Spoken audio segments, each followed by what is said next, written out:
కాసేపట్లో గురుమూర్తిని కోర్టులో పోలీసులు హాజరుపరుతున్నారు. వనస్థలిపురం ఆసుపత్రిలో గురుమూర్తికి వైద్య పరీక్షలు పూర్తయ్యాయి. మీర్పేట పిఎస్ నుండి వనస్థలిపురం ఆసుపత్రికి గురుమూర్తిని పోలీసులు తరలించారు. భార్యను హత్య చేసిన కేసులో ఇప్పటికే కీలక ఆధారాలను సేకరించారు పోలీసులు.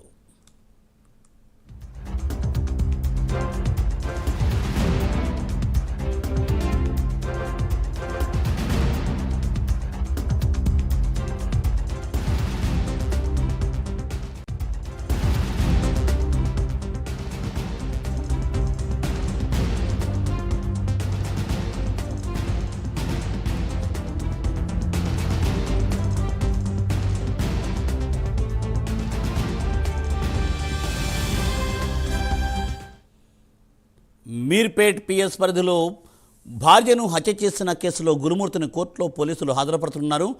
ఆసుపత్రిలో గురుమూర్తికి వైద్య పరీక్షలు పూర్తయ్యాయి. మీర్పేట్ పిఎస్ నుండి వనస్థలిపురం ఆసుపత్రి గురుమూర్తిని పోలీసులు తరలించారు. అలాగే కీలక ఆధారాలను కూడా సేకరించారు. దీనిపై మరింత సమాచారాన్ని మా ప్రతినిధి కుమార్ అందిస్తారు. కుమార్. థ్యాంక్ యూ మూర్తి. మొత్తం తెలంగాణ మొత్తంలో కూడా ఏదైతే మీర్పేట హత్య కేసు ఒక సంచలనంగా మారిపోయింది.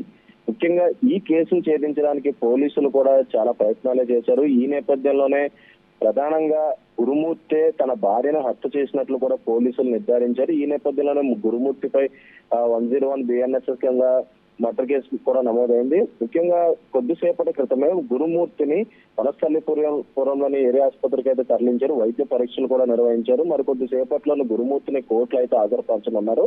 ముఖ్యంగా ఈ కేసులో మొదటి నుంచి కూడా ఏదైతే తన భార్యని హత్య చేసిన తర్వాత వివిధ రకాలుగా పోలీసుల్ని ముప్పు తిప్పలు పెట్టి వారం రోజుల నుంచి కూడా ఏదైతే తను తప్పించుకునే ప్రయత్నంగా ఏదైతే ఈ కేసుని తప్పించుకోవడానికి అనేక ప్రయత్నాలు అయితే చేశారు. కానీ ఎట్టకేలకు పోలీసులు మాత్రం ఈ కేసును ఛేదించారు. ముఖ్యంగా ఈ నెల జనవరిలోని పండగ సమయంలోనే తన భార్యని హత్య చేసి ఆ బాడీని కూడా ముక్కలు ముక్కలుగా చేసి ఉడకబెట్టి అది పౌడర్ చేసి కూడా అక్కడ ఉన్న పెద్ద చెరువులో కూడా కలిపేయడం జరిగింది. ఈ నేపథ్యంలోనే పోలీసులు కూడా ఎటువంటి ఎవిడెన్స్ కూడా లభించకపోగా తనను గురుమూర్తి కూడా తప్పించుకునే ప్రయత్నం అయితే చేశారు. కానీ పోలీసులు మాత్రం ఇప్పుడున్న టెక్నాలజీ ప్రకారం అడ్వాన్స్ టెక్నాలజీ తీసుకొని ఏదైతే బ్లూ రేస్ ద్వారా తన ఇంట్లో కొన్ని వస్తువులు కూడా స్వాధీనం చేసుకున్నారు. అంటే తన భార్యను చంపిన తర్వాత ముక్కలు చేయడానికి కత్తి కావచ్చు, లేదంటే ఆ చెక్క పెట్టి కావచ్చు, వీటన్నిటిని కూడా పోలీసులు సాంకేతిక ఆధారాలన్నీ కూడా సేకరించిన తర్వాత గురుమూర్తే ఈ హత్య చేశారంటూ కూడా ప్రాథమికంగా పోలీసులు కూడా నిర్ధారణకు రావడం జరిగింది.